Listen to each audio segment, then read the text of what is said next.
Oke, assalamualaikum warahmatullahi wabarakatuh. Eh, Semangat pagi untuk rekan-rekan semuanya. Terima kasih untuk rekan-rekan yang telah berkenan untuk menyaksikan video saya kali ini. Pada kesempatan kali ini, perkenankan saya Ahmad Setiawan dari kelas B2 Ilmu Hukum Universitas Wahid Hasyim Semarang untuk menjelaskan bentuk-bentuk pengakuan dalam hukum internasional terbentuknya suatu negara. Tak lupa saya juga ucapkan terima kasih untuk Ibu dosen tercinta, yaitu Ibu Arum Widyastuti, yang telah memberikan kami kesempatan untuk memaparkan sebuah materi yang akan berguna tentunya bagi kami ke depannya. Yang pertama yaitu kita mulai review lagi dari sebuah negara. Negara merupakan salah satu subjek terpenting dalam hukum internasional ini. Negara merupakan badan organisasi yang terdiri dari sekelompok individu dan terdapat peraturan-peraturan hukum berlaku bersifat mengikat bagi setiap individu yang tinggal dalam wilayah tersebut. Adapun unsur konstitutif dalam sebuah negara yaitu ada penduduk yang tetap, wilayah yang pasti, pemerintah, dan yang terakhir adalah sebuah pengakuan. Pengakuan ini dari mana? Pengakuan ini tentunya berkaitan erat dengan hubungan internasional. Yang akan selanjutnya kita bahas pada pertemuan kali ini. Nanti akan kita bahas tentang pengertian pengakuan, apa itu fungsi dari pengakuan tersebut, sehingga pada bentuk-bentuknya dan bagaimana teori-teori pengakuan akan kita bahas pada kesempatan kali ini. Oke, selanjutnya kita mulai terlebih dahulu dari sebuah pengakuan. Ini ada sebuah pendapat dari J.K. Stark. Pengakuan merupakan sebuah tindakan bebas oleh suatu negara atau beberapa negara yang mengakui eksistensi suatu wilayah tertentu dari masyarakat manusia yang terorganisir secara politis yang tidak terikat pada negara lain dan mempunyai kemampuan untuk mentaati kewajiban-kewajiban menurut hukum internasional. Dan dengan cara itu, negara-negara yang mengakui menyatakan kehendak mereka untuk menganggap wilayah yang diakuinya sebagai salah satu anggota masyarakat internasional. Dari poin di atas,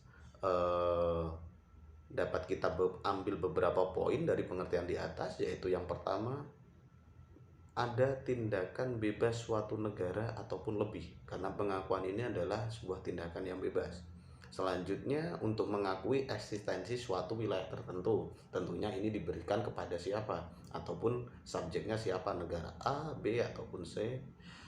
Dan selanjutnya adalah bagi yang diakui mempunyai kewajiban untuk mentaati kewajiban menurut hukum internasional. Dan selanjutnya, pengakuan ini akan menjadi bagian dari masyarakat internasional. Bagi negara yang telah diakui, tentunya mereka berhak untuk mengikuti menjadi bagian masyarakat internasional. Jadi fungsinya pengakuan ini seperti apa? Padahal di situ sudah ada wilayah, sudah ada penduduk juga, sudah ada pemerintahan. Padahal di sebuah negara itu sudah dapat berlangsung. Namun ada fungsi dari pengakuan ini yang menurut J.B. Moore, makna pengakuan adalah sebagai suatu jaminan yang diberikan kepada suatu negara bahwa negara tersebut diterima sebagai anggota masyarakat internasional. Tentu kita semua dapat menyadari bahwa dewasa ini tidak ada satupun negara yang dapat hidup sendiri tanpa adanya bermitra ataupun bantuan dari negara lain. Sementara menurut Lauter Parts, negara bahkan tidak dapat diakui sebagai subjek hukum tanpa ada pengakuan ini. Maka hukum internasional membebankan kewajiban kepada negara-negara yang telah ada untuk memberikan pengakuannya.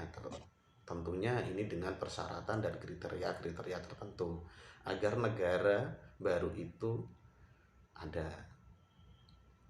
Selanjutnya kita menginjak pada teori-teori tentang pengakuan. Ada dua teori. Yang pertama ada teori konstitutif dan yang selanjutnya ada teori deklaratif. Apa sih teori konstitutif? Dalam teori ini, di mata hukum internasional, suatu negara lahir jika negara tersebut diakui oleh negara lainnya. Tanpa adanya pengakuan, suatu negara yang lahir tidak dapat dikatakan sebuah negara. Yang kedua adalah teori deklaratif. Teori ini eh, sedikit menentang adanya pengakuan, karena menurut teori deklaratif, negara tidak dapat melahirkan negara lainnya. Pengakuan ini tidak menciptakan suatu negara, karena lahirnya suatu negara berdasar situasi atau fakta murni. Kemampuan tersebut secara hukum ditentukan oleh usaha-usaha negara tersebut serta keadaan-keadaan negara yang nyata dan tidak perlu menunggu diakui oleh negara lain. Eksistensi negara tersebut tetap ada. Nah, ini yang akan kita bahas, yaitu adalah bentuk-bentuk pengakuan. Ada 8 bentuk, yaitu ada pengakuan de jure, pengakuan de facto, pengakuan kolektif, pengakuan bersyarat, pengakuan sementara, pengakuan ad hoc, pengakuan prematur, dan yang terakhir adalah pengakuan kuasi. Kita akan mencoba menjelaskan satu persatu, yaitu apa yang dimaksud dengan pengakuan de jure. Pengakuan de jure adalah bentuk tertinggi yang diberikan dengan perhitungan bahwa negara atau pemerintah yang baru itu secara formal telah memenuhi persyaratan yang ditentukan oleh hukum internasional. Sehingga negara yang sudah diakui secara de jure berhak untuk mengikuti secara efektif dalam masyarakat internasional. Dan yang kedua ada pengakuan de facto. Pengakuan ini diberikan dengan penilaian bahwa negara atau pemerintah baru itu secara faktual telah memenuhi syarat sebagai negara atau pemerintah. Seringkali pengakuan de facto ini adalah di awal, selanjutnya akan diikuti oleh pengakuan de jure berjalannya waktu. Hal ini tergantung pada bagaimana stabilitas dari negara yang baru berdiri tersebut. Selanjutnya ada pengakuan kolektif, yaitu diberikan secara bersama sejumlah negara dalam bentuk keputusan internasional atau international declaration melalui organisasi internasional ataupun tidak. Contohnya keputusan ini dapat berupa konvensi multilateral atau perjanjian internasional multilateral. Selanjutnya ada pengakuan bersyarat seperti namanya. Pengakuan ini memiliki beberapa syarat, diberikan syarat tertentu yang harus dipenuhi oleh negara yang diakui. Persyaratan ini dapat bersifat objektif ataupun bersifat subjektif dari negara yang mengakui. Contoh bersifat objektif adalah menyangkut kondisi faktual dari sebuah negara yang diakui memang sudah berhak untuk dapat diakui. Dan subjektif tentunya biasanya ada persyaratan-persyaratan tertentu dari negara yang mengakui terhadap negara yang diakui. Contohnya ada persyaratan politik ataupun ekonomi ataupun perlakuan istimewa negara yang diakui terhadap negara yang mengakui. Contohnya gini, kalau saya mau mengakui kamu sebagai negara, kamu harus mau bekerja sama secara ekonomi ataupun mungkin bekerja sama sebagai partner politis. Contoh sederhananya seperti itu. Selanjutnya ada pengakuan sementara. Jika muncul negara baru atau dalam suatu negara muncul dua pemerintahan yang bersaing, yang kesemuanya melalui proses inskonstitusional, maka negara ketiga yang mempunyai kepentingan biasanya memberikan pengakuan secara sementara. Selanjutnya ada pengakuan ad hoc, timbul karena posisi suatu pemerintah atau negara baru tidak memperoleh pengakuan baik itu de facto ataupun pengakuan secara de jure. Pengakuan ini tercermin dari adanya semacam korespondensi atau negosiasi yang mengarah pada suatu persetujuan khusus.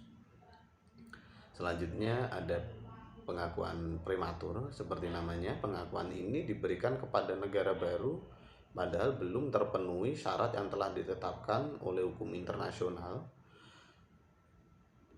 Pengakuan ini dapat bersifat intervensi terhadap negara tertentu bila sebuah negara tersebut masih berjuang ataupun masih memiliki harapan untuk menguasai kembali seluruh wilayah negara atau kekuasaan pemerintah negara tersebut. Biasanya negara tersebut masih ada pemberontakan atau ada separatis.